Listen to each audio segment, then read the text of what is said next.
Hello and welcome to a very exciting episode 4 of Empty the Playbook. Before we get into some very exciting NFL news on the current franchise tag deadline, who knows if that'll change, but we got lots to catch up on. But firstly, we got to check in with the boys. So, Thornsy, how you doing, mate? Good, thank you. Had a very productive weekend. I actually was going to say this earlier, but I forgot. But I went for a run yesterday and I accidentally ran into a funeral.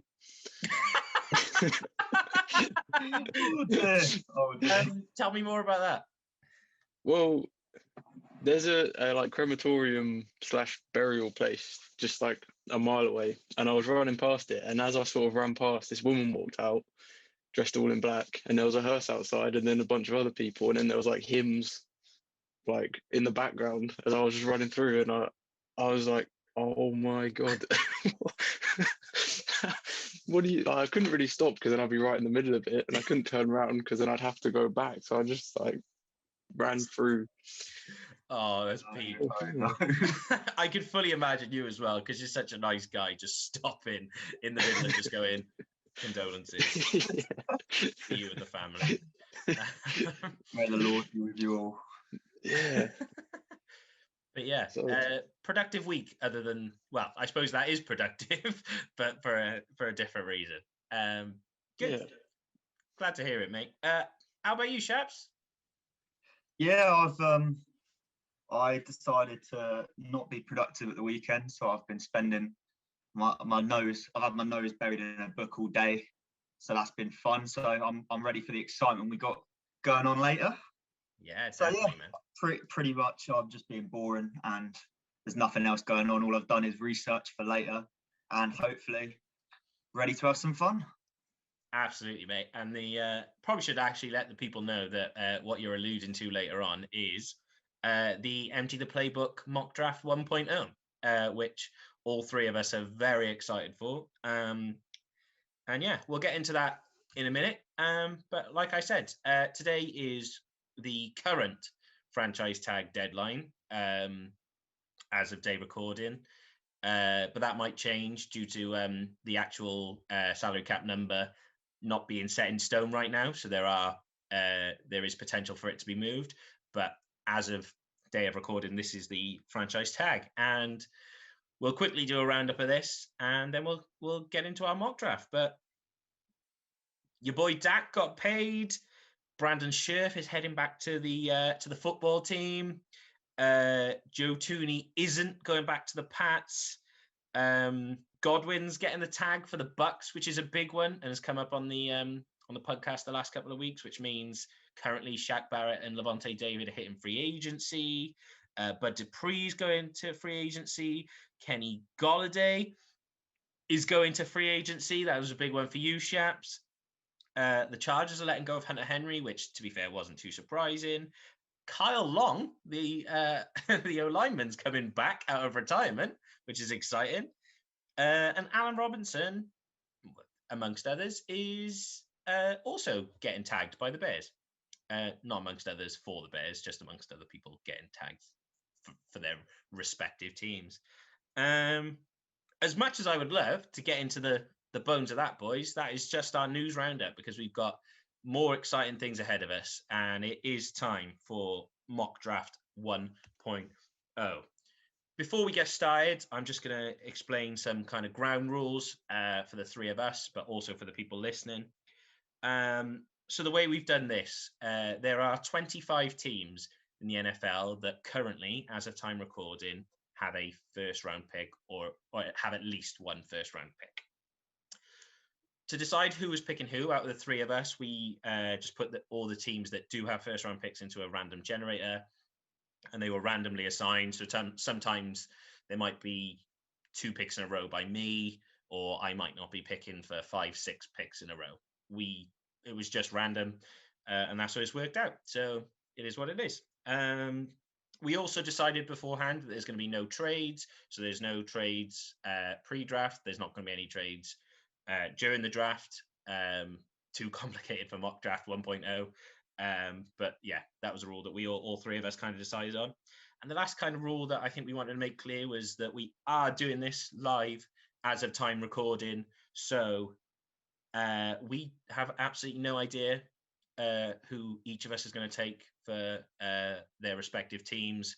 And it could help us out, could massively hinder who we're going to take for whoever we've got, which is really exciting, keeping us on the edge of our toes, keeping us on the edge of our seat, and hopefully keeps you on the edge of your seat listening as to who everyone's going to take. So those are our ground rules. And with that being said, the Jacksonville Jaguars are now on the clock. So I'm not even going to bother overthinking it or pretending like it's going to be a shock. Trevor Lawrence, first overall pick.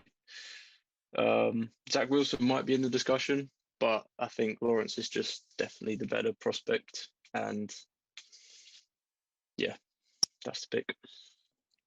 Damn, I thought Trevor would slide down to me there, but just as I'm sure it will be on draft night, he's going number 1. So I've got the number 2 pick with the New York Jets. The New York Jets, this is actually quite a nice pick to have because they're such a mess. I can pretty much pick any position and it'll be a good pick as long as I don't massively reach. But I think if you're picking number 2, you're uncertain with Darnold's future. I'm leaning towards QB because I feel like even with some nice weapons you could put around him in the offseason, I don't think he'll perform enough for his contract next year, which means you're going to need a new QB anyway. And why not take one when you're sat at 2? You spoke about Zach Wilson, but it's not my pick, actually. I'm going with Justin Fields. I think he's a great talent. And as an Ohio State fan, I'm a big fan of his, obviously, as well. But yeah, his main knock's been that he stares down his primary read, but he's got a nice throw mechanic, and I think the Jets have had Sam Darnold in like that good passing option, which is what I think Wilson is. So I think they might as well try and spice it up. Maybe he was not going to have the best receivers, but you've got a real competitor. I think he's only lost 2 college games, and he's only 1 season removed. I know he's only started 2 seasons in college, but he had that outstanding season where he threw 41 touchdowns and 3 interceptions. And then the following season, obviously, he cut short, but he had a higher percentage of completions. So, yeah, I'm hoping I can see a lot from him next level. And I think having a bit of a dual threat there might sort of spray some life into the New York Jets, where they've been so flat and sort of on the cusp of nothing for so long. So, yeah, that's my pick number 2. Nice, man. I'm on the clock now with the Miami Dolphins at 3. I really like your pick there. First of all, it's interesting. Not a lot of people are predicting Justin Fields there. The more it kind of goes on, I think he's getting less and less love, really, and Zach Wilson's getting more and more. But it'd be interesting to see on draft night. Nice pick. Right.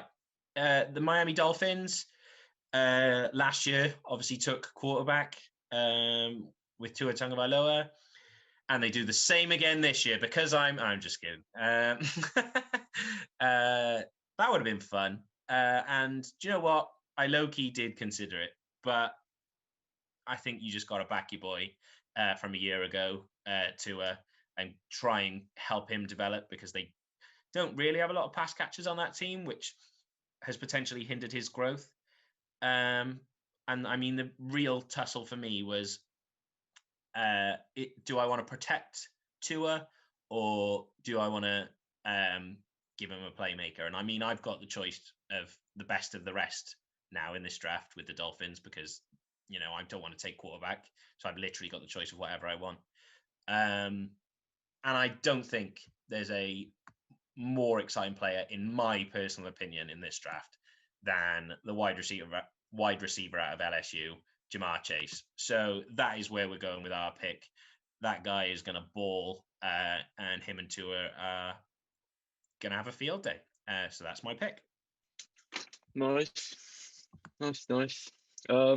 With the number 4 pick, it's the Atlanta Falcons.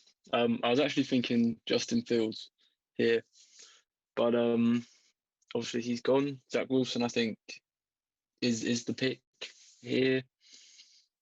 I personally rate Wilson higher than Fields and would have taken him at 2. But obviously, I see why he didn't. I think Wilson's a bit more of a wild card. I think you know what you're getting a little bit more with Fields.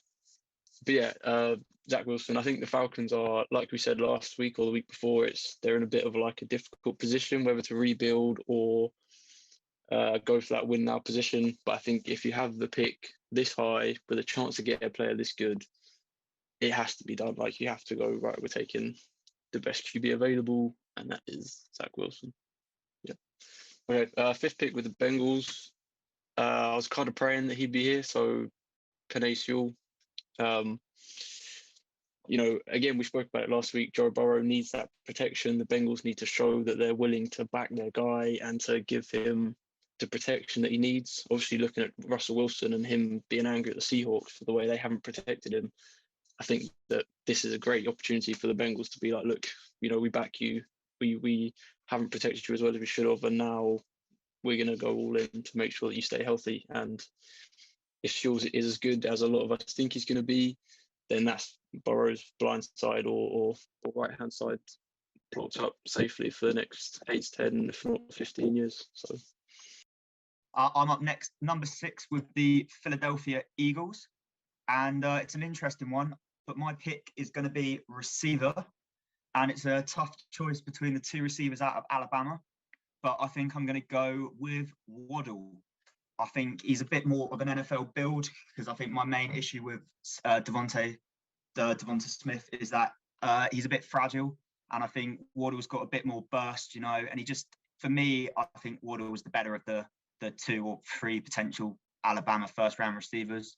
So, yeah, I think with just Jalen Reagor back there as their like main receiver now, I think they definitely need an upgrade at receiver. I think they're going to give Hurts a run this year, not draft a QB. So there's a lot of good options on the board. But, yeah, my personal choice would be Waddle. Great, cool. I have an interesting pick here with the Lions. One I could definitely see them trading out of, just to acquire more assets, as we talked about kind of on last week's episode. A team that kind of aren't really sure right now of their identity going forward. And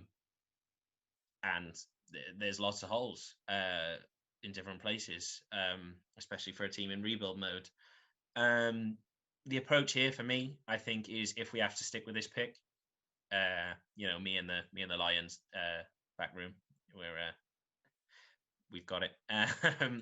We're going best available, and for us, the best player available to be the center of our defense going forward is Micah Parsons, the linebacker out of Penn State. You know, I think it's an important position to fill right in the middle of the field. And I think he'll be a part of that defense for years to come. So that's the pick. Yeah, great pick from you there. I'm now up at number 8 with the Panthers. Now, the Panthers are, again, a bit of a mess. And I think I'm in a similar situation where I'm taking one of the best available players. And I'm happy that he's still here on the board for me. I think two main pieces that were missing from the Panthers have obviously been Olsen and Luke Kuechly. So I sort of had a linebacker and tight end in mind for this position. You've just taken, I think, the number 1 defensive player in the draft for a start in Parsons. Great pick, absolute freak athlete, just with a couple maturity questions. But yeah, so I'm left with Kyle Pitts, who I'm taking out of Florida, the tight end. I think he's got a lot of talent. He's more of a receiver than a sort of blocking tight end, obviously. But the mismatches he gets, and he's got speed. He's got the speed of an outside receiver with the catchability and, you know, the radius of a big tight end. So I think we were speaking about it in episode 2, I believe, how important the tight end's position is becoming. And I think he's really got a lot of talent there, and he can make some great moves for the Panthers and really start kickstarting that offense a bit more with C-Mac. Nice little tandem for him there. Okay, yeah, now it's straight back to me again, I believe, with the Broncos at number 9. And I'm sat here looking at the options, and I'm glad he fell this high. He's one of those ones where people aren't sure where they rank him. But I'm looking at the Broncos system, and I'm like, they could use an extra cover corner. And there's one sat here on my board in Caleb Farley. You've got there's obviously there's the two main corners in the draft. I feel Farley and Surtain in the second, but I believe he's just a better scheme fit for the Broncos. And obviously AJ Boye played well but was injured last year, so I think they need some better parts around him in that secondary to really help build up. And yeah, he's my pick there. Number 10, Dallas Cowboys. I'm not going to go where I think you two would expect me to go. I'm going to take Rashawn Slater out of Northwestern, the O-lineman. I think the Cowboys secondary is a big issue, and with Surtain there, it's very tempting. But I think this Cowboys offense is really where they're going to go. I think you can get as much talent as possible around Dak.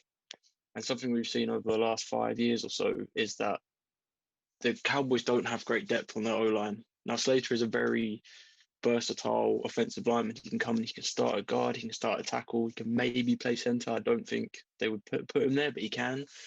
And if we see Tyron Smith get injured and miss extended period of time, Collins get injured, or Zach Martin even, he missed a few games last year, I think it's a pick that you make to just protect Dak Prescott, number one, and number two, make sure that offense keeps ticking if they have injuries on the O-line. So yeah, Rashawn Slater. Right, yeah, that's a nice pick from you there. So it's an interesting one. I'm now sat with I spoke about him earlier, but I'm now sat with the New York Giants at pick number 11, and it's interesting because I think they've got an okay defense. I wouldn't say it's the best, but I'd say I'm more inclined to go offense this year because that's where I felt they got let down.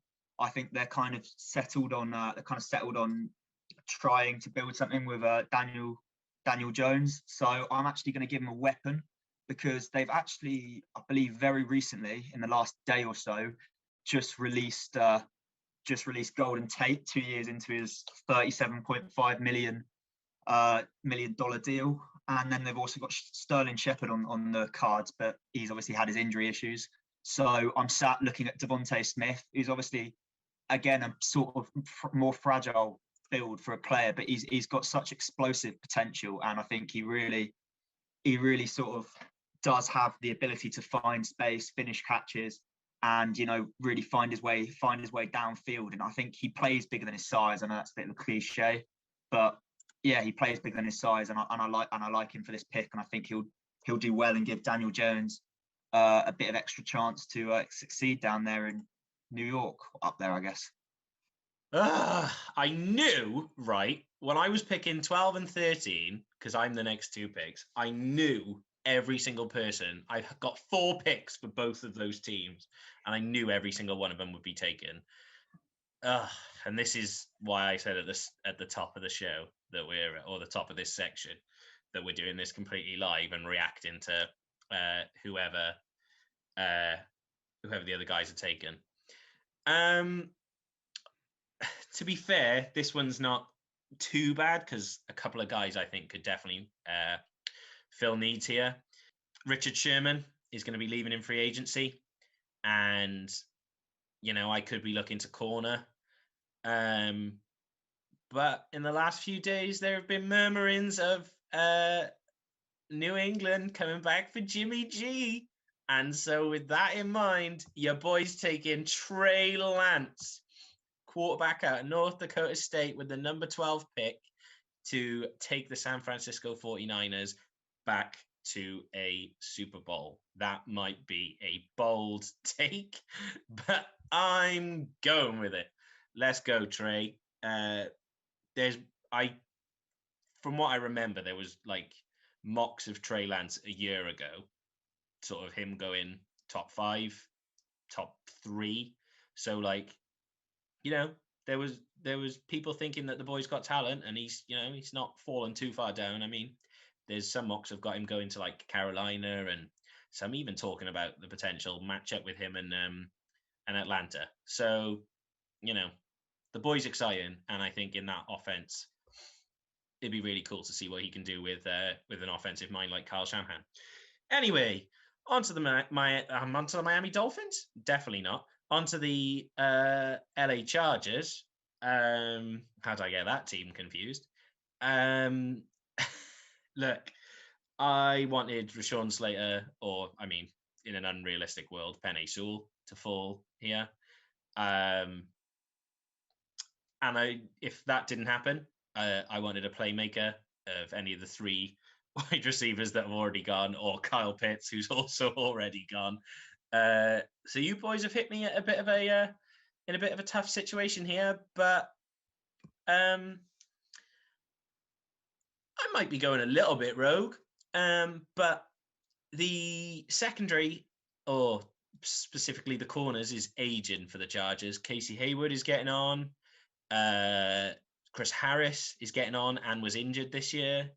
I think you've got to shore up that position, and the best player in the cornerback position available, who I've surprised has fallen this far, is Patrick Surtain.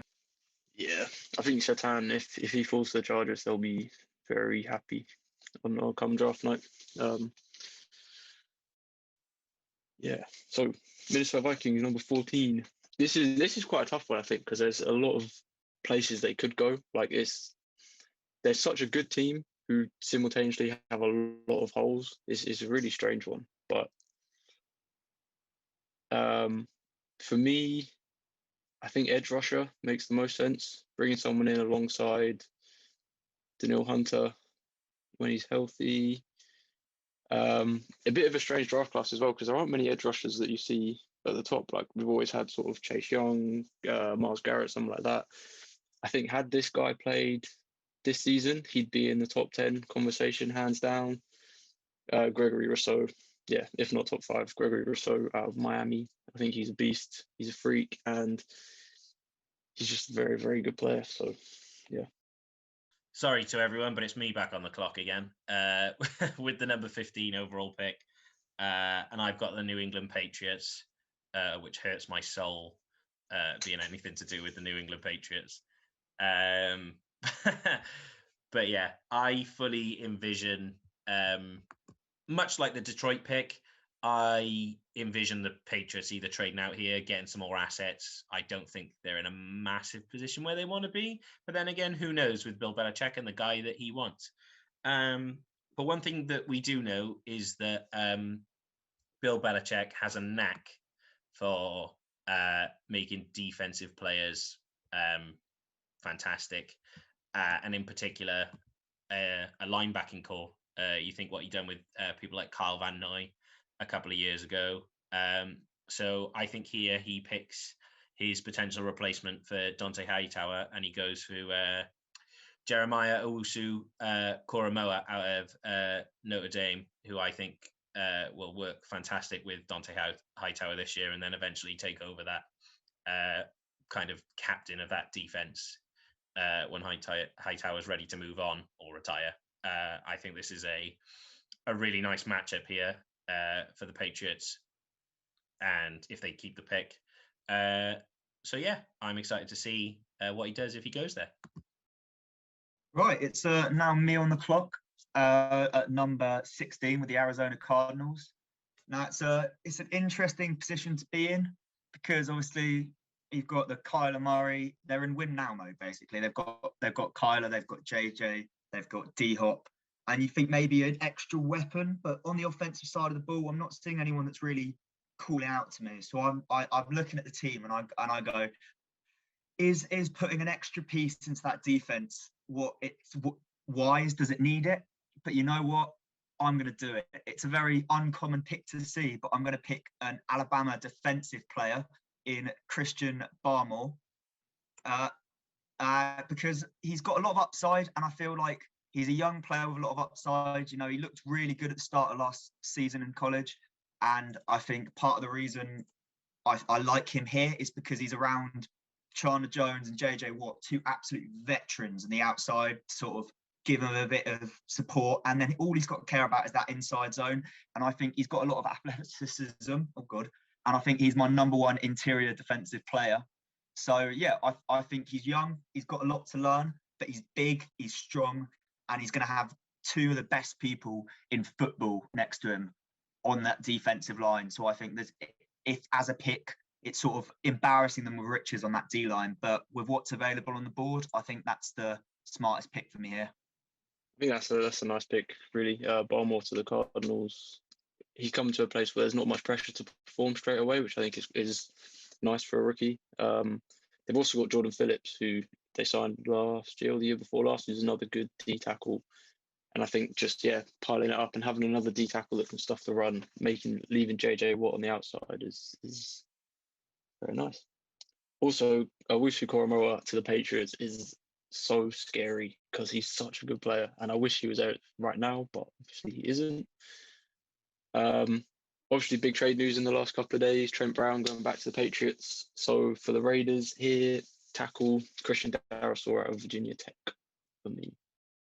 Yeah, I think every QB plays best when they're not under pressure. Derek Carr definitely fits that mold. And, if Darrisaw can come in and be the player that the Raiders wished Brown was when they signed him, then that's a real great pick to fall to them. Yeah, makes a lot of sense. I think Christian Darrisaw is almost kind of the underrated player because he's in between kind of Penei Sewell at the top and Rashawn Slater, and then above kind of like everybody else underneath. He's kind of that middle kind of. There could be about 4 or 5 teams where Darrisaw ends up. It'd be really interesting to see because I think he has the sort of versatility to play. He's a big dude, but he has a versatility to play tackle or guard. So it'd be interesting to see where he ends up and what kind of scheme. But I think, with the Raiders and shoring up that right-hand side, do they still have Colton Miller? Is Colton Miller back? Still there? Is he still on contract? Whatever. But I know they like to play him left tackle. So Darrisaw on the right tackle position would be actually a really nice pickup. It's interesting here because I obviously have got the first of the teams that are picking twice in the first round with the Miami Dolphins at 18. So it's your draft strategy almost changes because you have to think about what was available with your first pick and now what you take to complement that almost, and whether you think, I took a wide receiver earlier in Jamar Chase, so now do I go someone to support or protect Tua, or do I go maybe on the defensive side of the ball?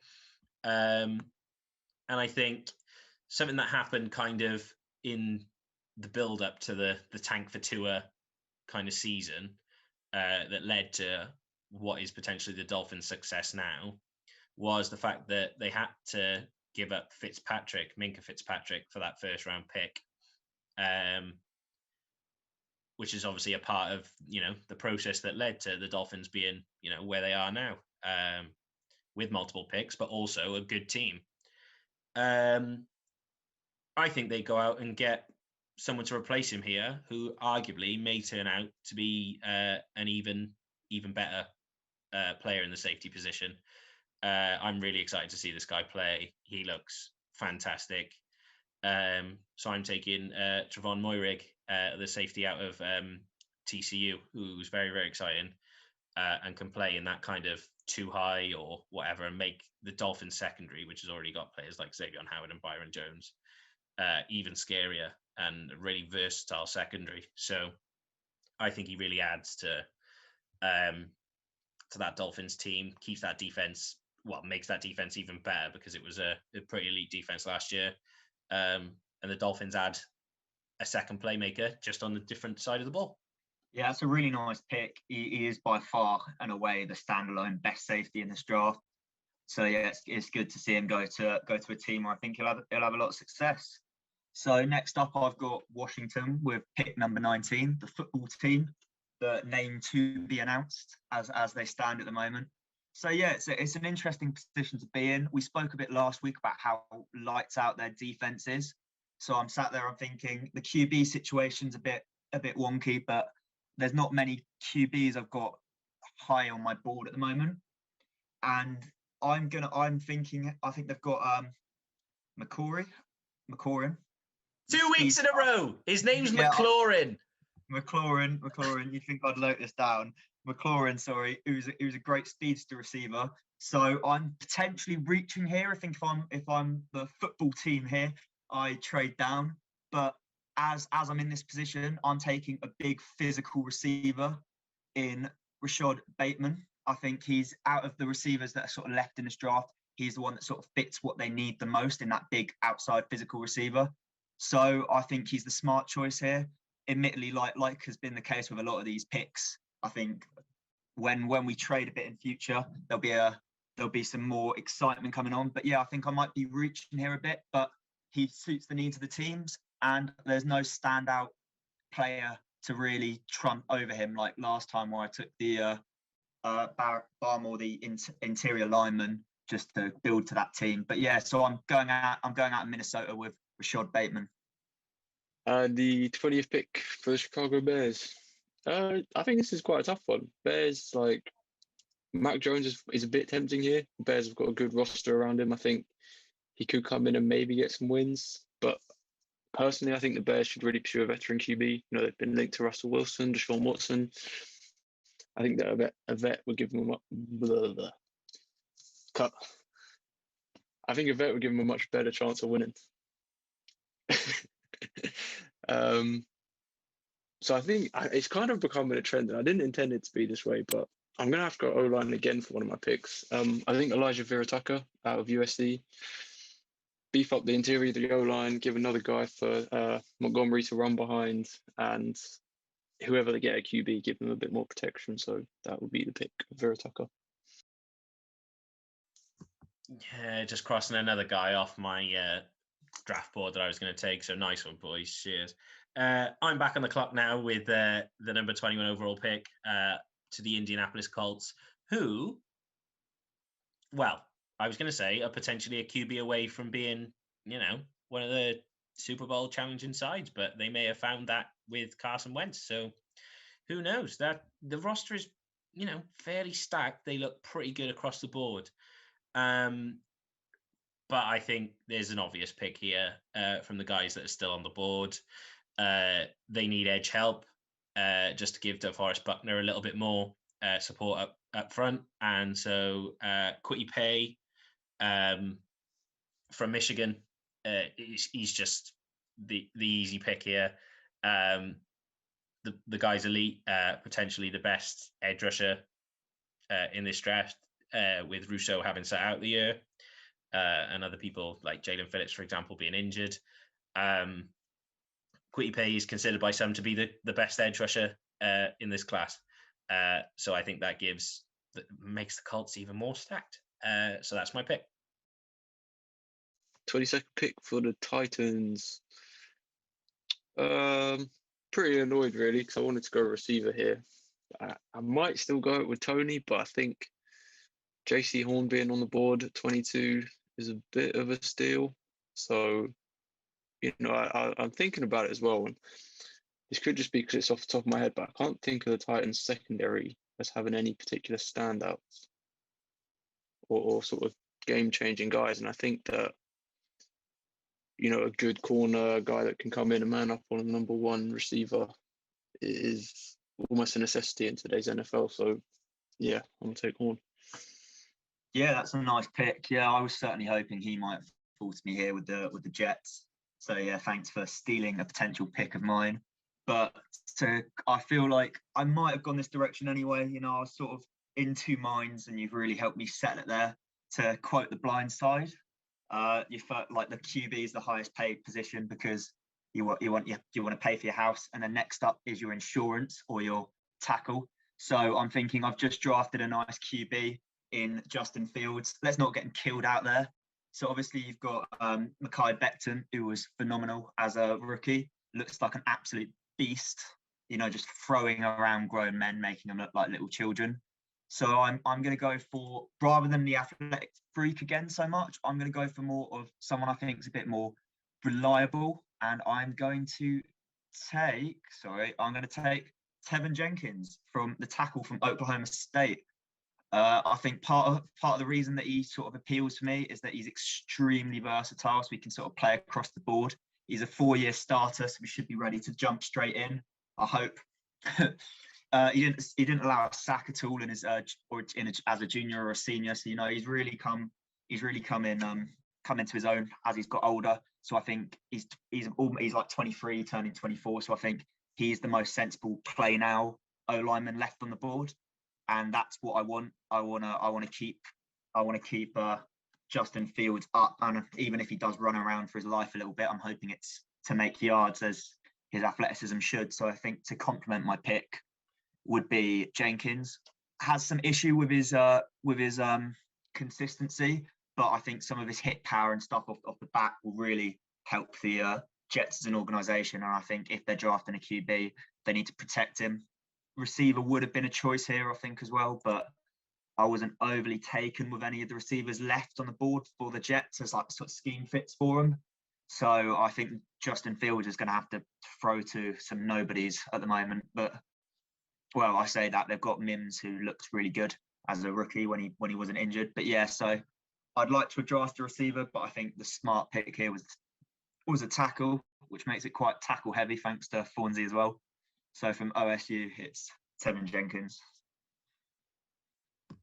Do you know what? I really like that pick. It's not someone I'd thought of, but I really think Tevin Jenkins could be a really solid right tackle in the NFL. And I had him slide into the Ravens at 27. If they're losing Orlando Brown, who's obviously been playing right tackle but wants to play left tackle, I think Tevin Jenkins would have looked really nice on that right-hand side. But to the Jets, where they've already got the athletic freak of Mekhi Becton on the left, is really, really nice.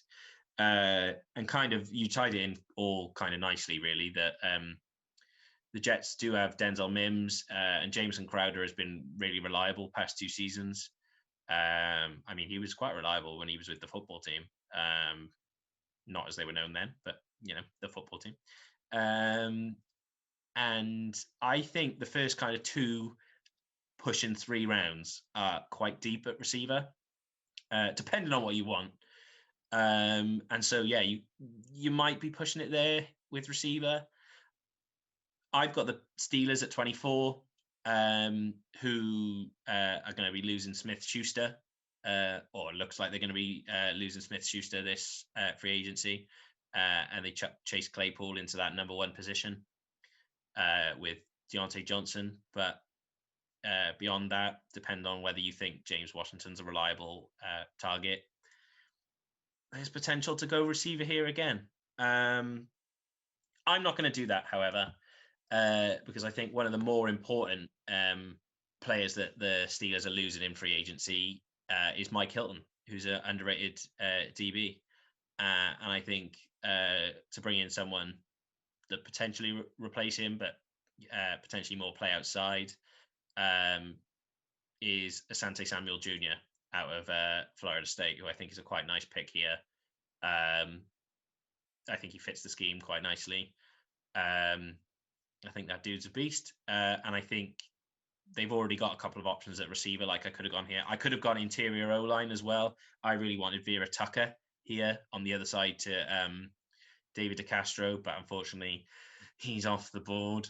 So I have to go elsewhere. But I'm taking Asante Samuel, who isn't a dud at all. I think he's a really solid pick here, and I would not be disappointed if I was the Steelers to get Asante Samuel at 24. Looks like it's going to be back-to-back corners then, because I have my eye on Greg Newsome the second. I thought you were going to take him when you started talking about corners, but the Jags last year took CJ Henderson. I think they're going to double down on the position, get another guy. We spoke about it last week before last, whenever it was, having 2 good corners as opposed to just 1. And Newsome has great has great physicals, so that duo could be very deadly for the next few years. So yeah, Greg Newsome out of Northwestern. Yeah, that's a nice pick. So I'm now sat with my Cleveland Browns at pick 26. And to be fair, if I'm being completely honest, if the Browns are sat in this position with the board hats looking to me at the moment, I'm a happy man as a Browns fan. I'm seeing the positions of need at the moment is defense. There's no 2 ways about it. I think defense let us down. We had one of the best O-lines. We have great receivers, obviously great running backs, and it looks like Baker Mayfield is, well, I think they'd be silly to move off Baker Mayfield anytime soon. So yeah, I think the offensive side of the ball is definitely sorted for at least next year. So it's got to be defense for me. I think the secondary was poor, but like Dan obviously took my number 1 choice at safety very much earlier on. I was hoping he'd fall, but obviously I knew that was a bit of a pipe dream. I don't think there's any corners I really like here for the Browns. So it's between edge rush for me and linebacker. A little bit of news in edge rush. It's looking like the Browns probably won't re-sign Olivier Vernon. And if they do, he's not back until, I think, late September, and he's coming off an Achilles injury. So if they do, it'll probably be a cheap part-time role, because obviously Achilles injuries, unfortunately, you wish the best for him, but it's a career ender. So edge is very tempting, but I'm actually not going to go edge. I'm going to go, I think Dan spoke about this in episode 1 of the podcast. I think the Browns have been lacking some elite linebacking talent. They've got Matt Wilson and Taki Taki, who I like, but I think to have a really solid young linebacker core, I'm sat here and I'm seeing Nick Bolton still on the board, and I think he's a terrific talent. So what do I have to say about Nick Bolton? Well, he's got amazing speed. I think he's a really great run stopper, which is sometimes where the Browns failed a bit last year. I think about that Kansas City game where unfortunately the Browns lost, and I think it was a quick out. It was like a quick swing pass to Tyreek Hill or Travis Kelce. I can't remember who it was. It was a quick swing pass out to someone, and BJ Goodson just didn't have the speed to get out there. And I think Nick Bolton out here is a really fast player, and he as it comes to like run stop, I think he's perfect for the Browns. He can get to both sidelines with great speed. My main issue would come, he hasn't got the best sort of length or size, but I think, again, I said this before, it's a big cliche, but he plays bigger than his size. He's an aggressive beast, and I love a nice Aggie player. Like there's no two ways about it. If someone's angry and just wants to hit people, he's someone I want on my team. So yeah, Nick Bolton's the pick for me there, and then the Browns should have a nice young linebacking core to last them for years to come. Yeah, nice, man. I think it's looking kind of more and more likely, well, based on kind of mock drafts, that the Browns are going to have their choice of, or their pick of linebackers there, really, which would be really, really cool. And it's literally like whoever they see as their guy between Nick Bolton, Zaven Collins is another guy. I mean, not that he'll fall this far, but Owusu Koromoa might be down there, you know. That's their glaring need, I think, and you know they should have their pick of who they want. The Ravens next, and at pick 27, and Lamar needs someone to throw to, man. Marquis Brown, I think, is a baller, Hollywood Brown, but he can only do so much, and I think he needs other guys around him. What I think should happen is, because like I said earlier as well, I wanted Tevin Jenkins to fall here if Orlando Brown's going, but maybe address sort of wide receiver later on. I think the Ravens need to go for, and they've got currently about 18 mil in cap, need to be pushing for Kenny Golladay, that kind of big body receiver that can get those points in the red zone. That's what they're missing. But what's another weapon amongst Kenny Golladay, or the potentiality of Kenny Golladay, Marquise Brown, Mark Andrews? Double down and give Lamar as many weapons as he can, so that he, can hopefully return to the MVP form he had a couple of seasons ago. And for me, a guy that's rising fast and just looks like an athletic freak is the wide receiver out of Mississippi, Elijah Moore, who's going here, who I think is just a fantastic route runner, but also like very good agility, quick changeability. And I think that's going to give a different dynamic to Marquise Brown to help Lamar Jackson out. And if he can get that big body in, the Ravens should, in theory, be unbeatable this season if Lamar can, he had to run for 1,000 yards last year because he didn't, have as many targets as he would have liked. But, hopefully he can return to MVP form this season with Elijah Moore and a big body receiver in free agency. So, yeah, Elijah Moore. Okay, yeah, it's back to me with pick number 28. It's my last pick, thankfully, for you listeners, so you don't have to listen to me for a bit. I've got one pick less than the guys because I do watch a bit less college, so I've relied quite a lot on research, a little bit of film every now and then, and like what I know about the NFL teams and what they need. And the Saints are an interesting proposition. They're obviously a team that's struggling for cap space. We'll have to let go some good players. But I'm going for a very, very probably stupid and controversial pick. But I'm going because it's something I want to see. It's something I want to see. And that is, I don't think either of the other two will expect this, but that's Nadie Harris going to the running back from Alabama going to the Saints. I think him and Kamara, what a duo. The two of them will just, in my opinion, be unstoppable. You've got James Winston looking like he's coming in there as the starting QB.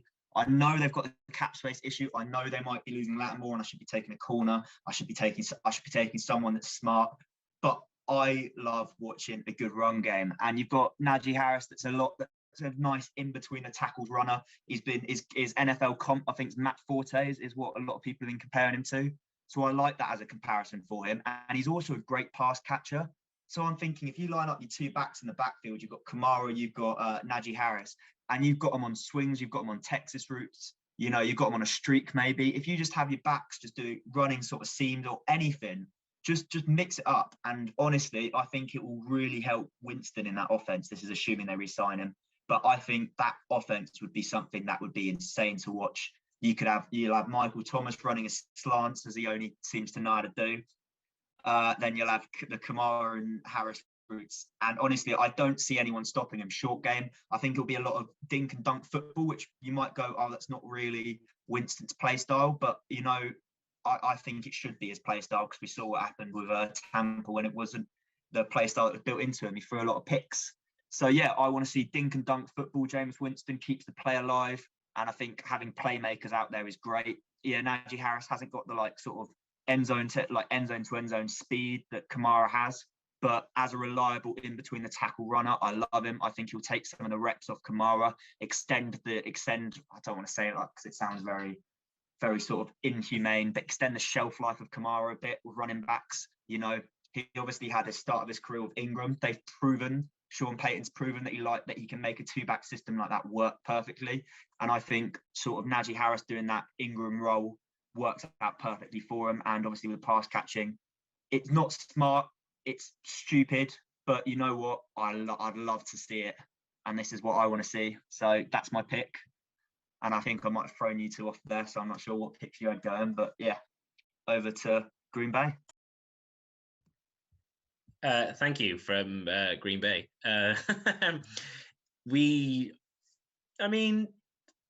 The Packers could be looking running back. It's just been announced while we've been recording that Aaron Jones ain't coming back. So they could be looking at running back. Me personally, I'm not. The Packers clearly listened to me when I said don't tag him in last week's podcast. They're clearly listening. Yeah, 100% without question. So last year they spent their draft pick getting Aaron Rodgers mad. This year they really look out for him and give him a nice weapon to complement Devontae Adams, and that is the receiver out of Purdue, which is Rondale Moore. He's something that I'll work really nicely with Devontae Adams. Both kind of slot guys, but also guys that I think can win. I mean, Devontae Adams doesn't need to prove himself to anyone, so I don't know why I'm putting them together. Adams is an absolute beast. But yeah, I just think, again, Aaron Rodgers is that sort of player that give him enough weapons and they'll figure out what to do with him. Matt LaFleur is a great coach and he'll have an idea in his head. And Rondale Moore's an exciting talent. And it's just an exciting pick. So Rondale Moore. It'll be nice to see the Packers go receiver in the first round for the first time in a while. And even if Rodgers retires in the next year or two, he's still going to be obviously a threat for Jordan Love when he takes over the reins. So it's very nice. Bills, a few ways to go.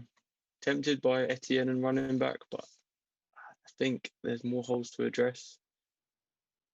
I think that really when you look at the Bills roster, their edge rushers are quite old. They drafted Ebenezer last year, but I think he's he didn't really show enough to warrant Bills passing on a first round guy. So I'm going to take Jalen Phillips. I think Phillips is a talented guy, and I don't see a linebacker that I like as much as him. So there we go. Kansas City Chiefs coming off of a Super Bowl defeat. I'm gonna go linebacker. I think that was really, when you look at their team on paper, that's one of the places where you think, is there enough talent there to be a serious Super Bowl contender?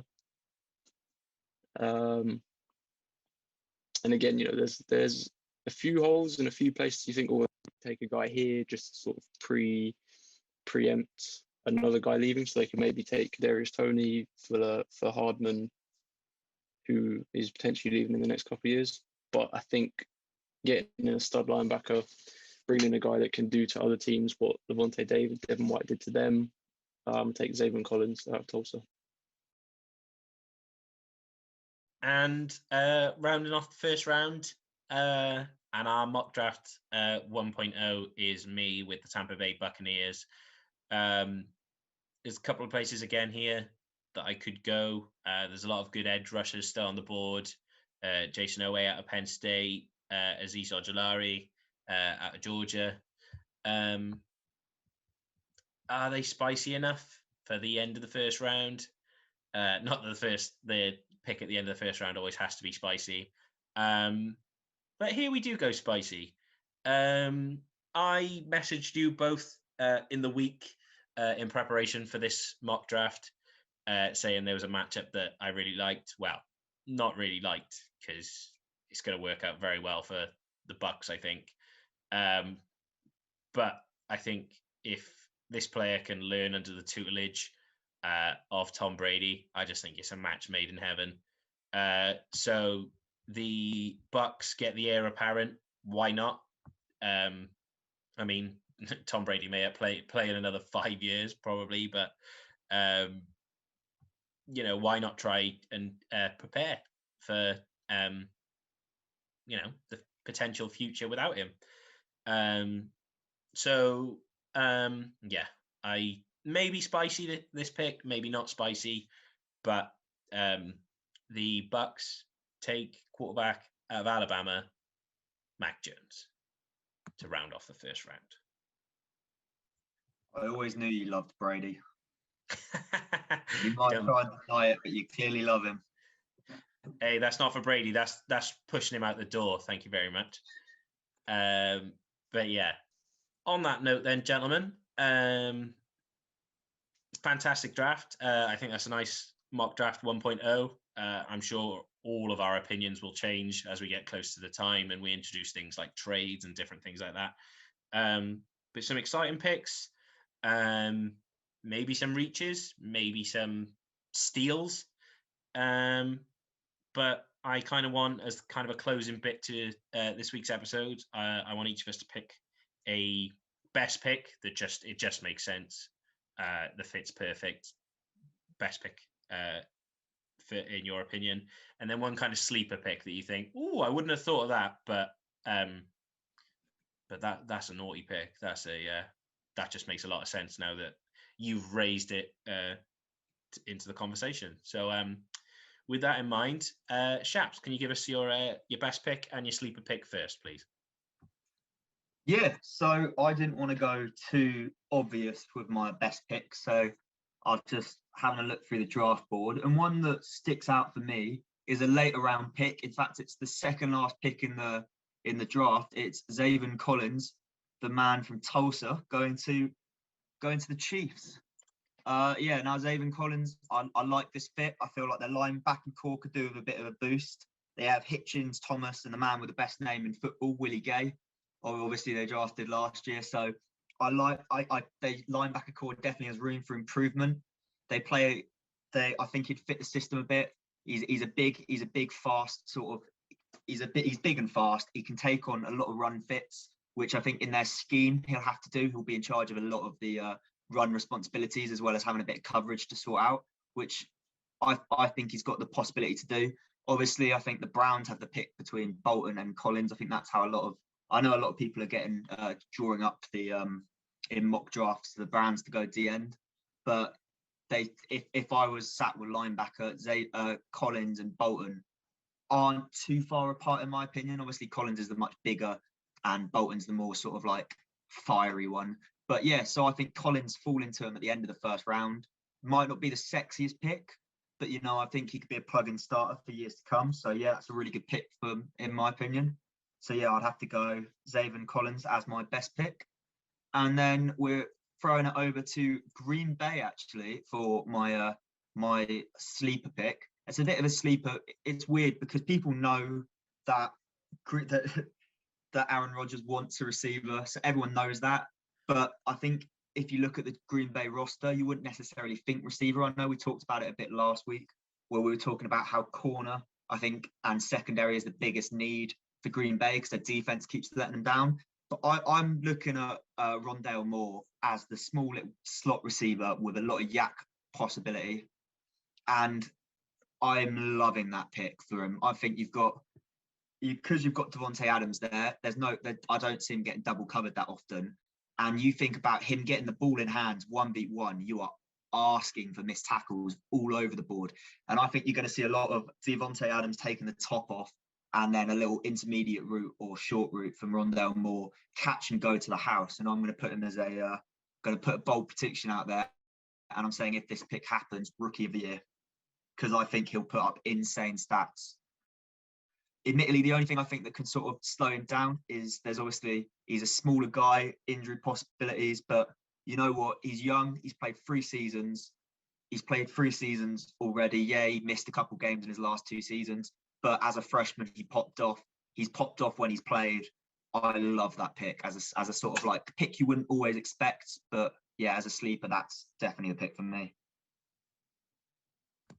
Nice, bro. And giving us the hot takes we need for listeners, saying Rondale Moore's going to get Offensive Rookie of the Year, and you're calling it right now. Even he's not even been drafted by the actual team yet. only if they draft him. Yeah, nice, cool. Thank you, bro. Thornsy, over to you, my friend. I'll do my best pick. I think I said it in the middle of the draft, but I think Owusu Koramoah to the Patriots is very exciting. He's a great athlete. I mean, I think I've spoken about him in almost every podcast that we've done so far. I think he's just a phenomenal. And for him to go to New England and be coached by Belichick and to see how he's going to use him, it's just going to be so cool to see. And I think as well, what makes it so much even better, nice, is that I didn't even think of it. Like I always think 15-foot Patriots, maybe QB, maybe a corner, could look for like a gadget receiver. And then, as soon as you said it, it was like, yeah, this makes so much sense. So, yeah, that'd be my best. And the sleeper as well, I think Trey Lance is intriguing. He's a sort of boom or bust type of guy. And we see teams who have built winners around quarterbacks on rookie contracts. And I think that's exactly what San Francisco could look to do with Lance should they take him. And their roster is stacked from top to bottom in pretty much every position group.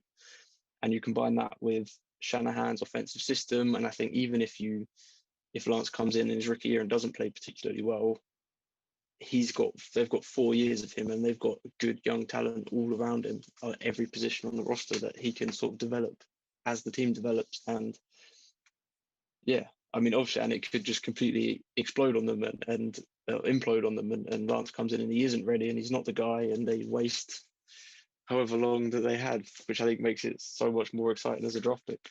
And yeah, that'd be my picks. Cool. I also quite like the take there that you kind of saying Trey Lance, the excitement of it is almost why he makes it a sleeper pick, is that it's going to bring so much intrigue with it.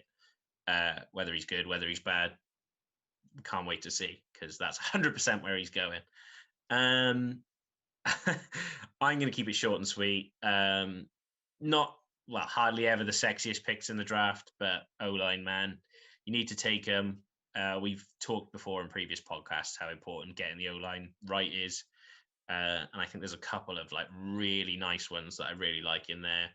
I kind of made it clear during the draft that Tevin Jenkins is someone I think is going to be a good right tackle. But that's not who I'm going here. I'm going to start off with my underrated pick. Rashawn Slater to the Cowboys is really interesting. To a line that is mostly aging and has lost some key parts over the past few seasons. I think getting some depth and getting somebody to learn the position. I mean, Rashawn Slater might even be ready to go. Like, there's teams like the Bengals, he might be their guy. The Chargers, he might be their guy for now. So getting that chance to potentially, he's probably going to start if he goes to the Cowboys, but to get to learn with a couple of those guys, like Smith and stuff like that, it'd be a really, really nice learning curve. So I think that's my underrated pick because I wouldn't have thought of that, but yeah, it does make sense, and I think that would be a great pick for Jerry Jones to take. And my best pick is just the one that just makes sense so much. Joe Burrow was 100% the number one overall pick last year, and this year the strategy has got to be to protect him. And so I think Penei Sewell is just a perfect pick if he falls to them at 5. Well, whoever their guy is, whether they prefer Slater or whether they prefer Sewell, if their guy's there, they've got to pull the trigger on that and take their guy. But yeah, that's our mock draft. Those are our best picks and our sleeper picks from our draft. I'm excited to hear what people think about that, and I'm excited to see our opinions change going forward. But right, thanks for joining me, gentlemen. Have a good week, Thorns. Look after yourself, mate. Thanks for having me. Thanks for listening, everyone. No worries. Thank you, Thorns. And look after yourself, Shap. Have a good week, mate. Thank you very much. And quickly, can I just add before we go, we're now live on all platforms and Instagram. So, yeah. Yeah, absolutely. Just throw that out quickly. Perfect, mate. Nice way to tie it up right at the end. Search Empty the Playbook on lots of different streaming platforms. We're on Spotify. We're on Apple Podcasts, Google Podcasts, and even YouTube. But give us a follow on Insta. And we're excited to hear all your opinions, even if you tear us a new one. So thanks for listening, guys. And we'll catch you all next time.